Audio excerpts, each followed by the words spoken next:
بسم اللہ الرحمن الرحیم۔ آج ہم شروع کرتے ہیں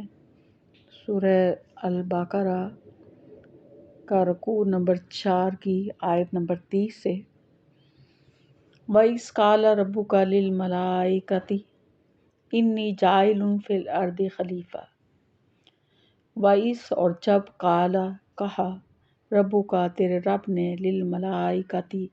فرشتوں سے انی بے شک میں جاعل بنانے والا ہوں فی الارض زمین میں خلیفہ نائب۔ قالو انہوں نے کہا تجعل کیا تو بنائے گا فیہا اس میں من یفسد من جو یفسد من یفسد جو فساد کرے گا فیہا اس میں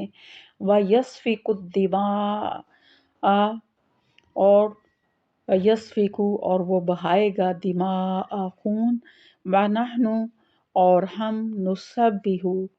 ہم تسبیح بیان کرتے ہیں بحمدی کا تیری تعریف کے ساتھ ونقدس لک اور ہم تیری پاکیزگی بیان کرتے ہیں۔ قالا تو اللہ تعالیٰ نے فرمایا انی عالم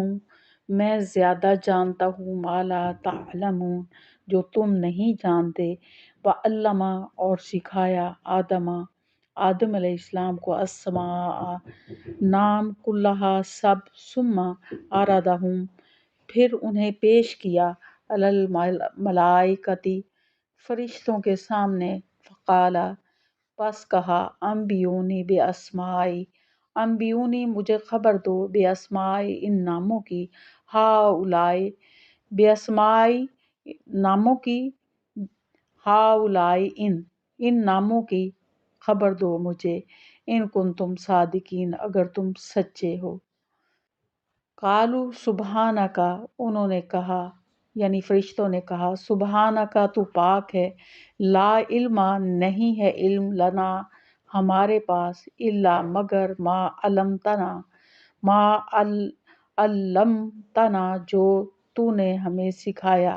انک بے شک تو انت العلیم الحکیم تو جاننے والا اور حکمت والا ہے۔ قال یا آدم کہا اے آدم انبئہم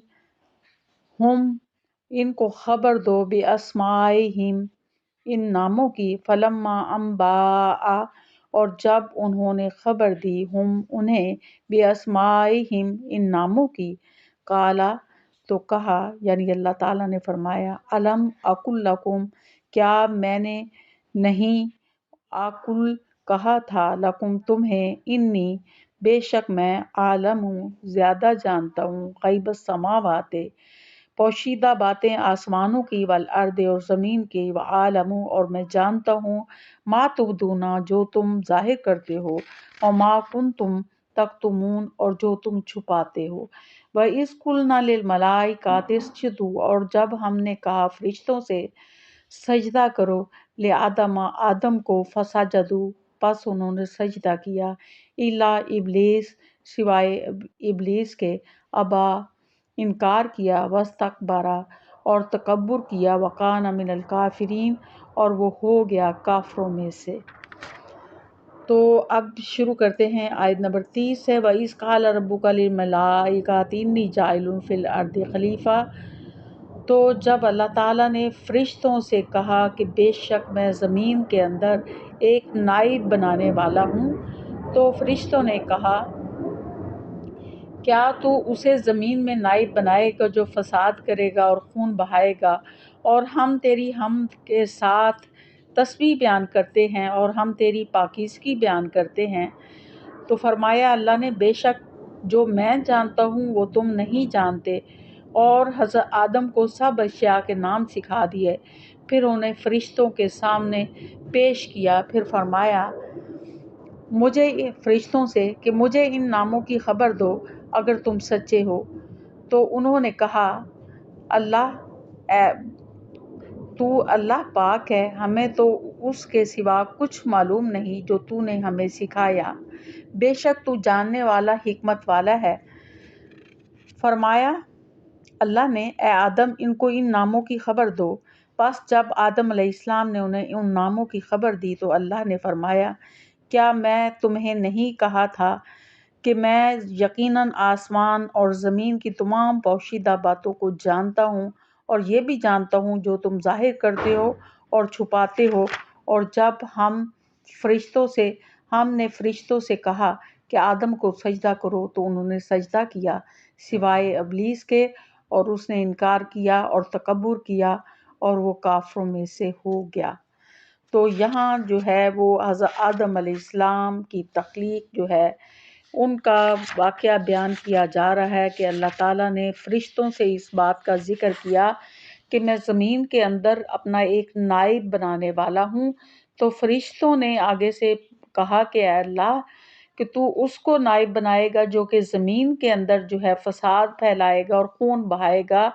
اور ہم تیری تسبیح بیان کرتے ہیں تیری تعریف کے ساتھ اور تیری پاکیزگی بیان کرتے ہیں۔ اللہ نے کہا کہ جو میں جانتا ہوں وہ تم نہیں جانتے۔ تو یہاں جو فرشتوں نے آگے سے اللہ نے ان کے سامنے ذکر کیا آدم علیہ السلام کا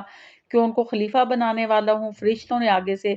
جواب دیا کہ یہ خون بہائے گا، فساد کرے گا زمین کے اندر۔ تو یہ ان کا کوئی اللہ پہ اعتراض نہیں تھا، بلکہ انہوں نے اپنے خدشے کا اظہار کیا تھا جو کہ ان کے ذہن میں آیا تھا، اور اس سے پہلے بھی اللہ تعالیٰ زمین کے اندر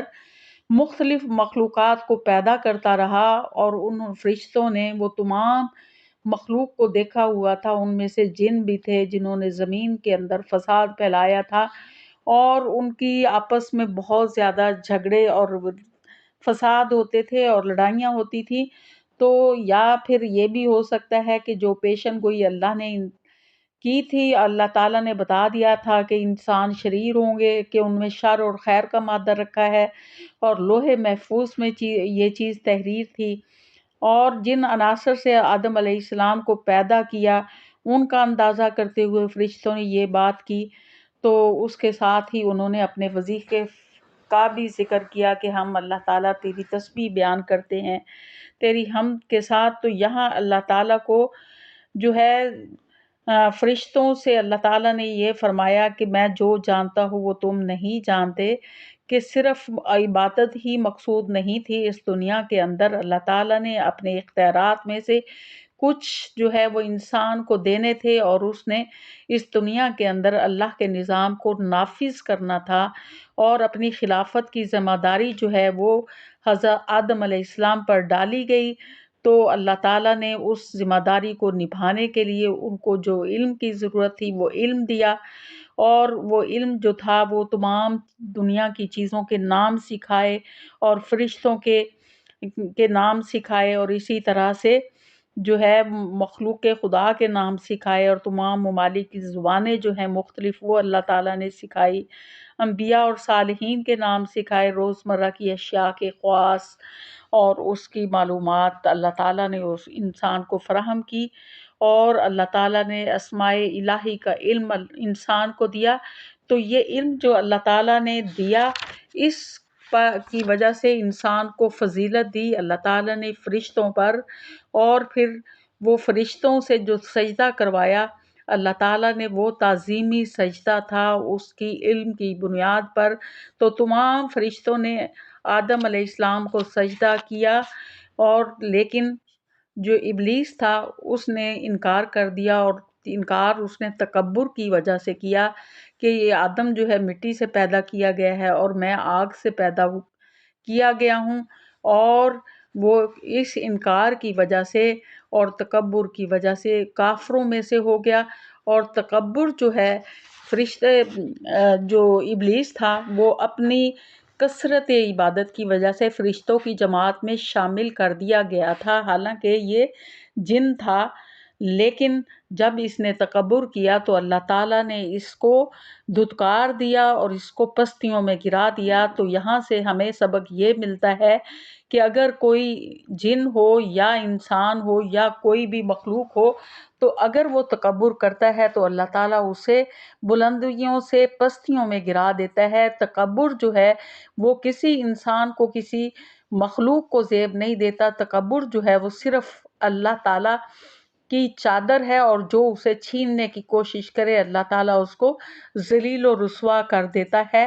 تو اس بنیاد پر جو ہے اس کی کثرت عبادت کے باوجود اس کو اللہ تعالیٰ نے دھتکار دیا اور وہ کافروں میں سے ہو گیا۔ پھر آگے ہم اس کے جو ہے مزید معلومات جو ہیں اگلی آیات میں وہ آپ کو دیں گے، جس طرح سے آیات پڑھیں گے۔ وآخر دعوانا الحمدللہ رب العالمین، اور آپ سے گزارش ہے کہ چینل کو سبسکرائب کرنا نہ بھولیے۔ خیر کے کاموں میں آپ کا تعاون جو ہے وہ بہت ضروری ہے۔ جزاک اللہ۔